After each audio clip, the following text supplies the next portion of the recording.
If you've just started to pick up lace knitting, it may be a little bit concerning to find that your swatch looks something like this rather than what you were led to believe in your pattern. But this is just what it looks like before blocking. This is a swatch done on US 6 needles, and it's done on lace weight alpaca. This is pre-block. This swatch is also done on the exact same needles and in the same material, and this is what it looks like after blocking.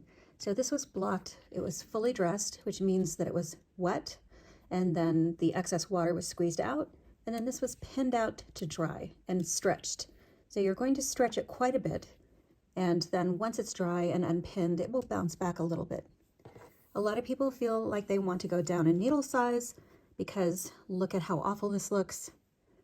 This is the same material, it's the same pattern, but this is done on size zeros, and you can see it still looks really terrible.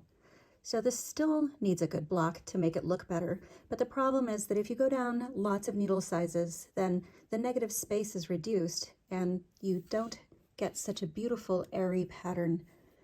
So do not despair. If your lace looks like this, just give it a good block.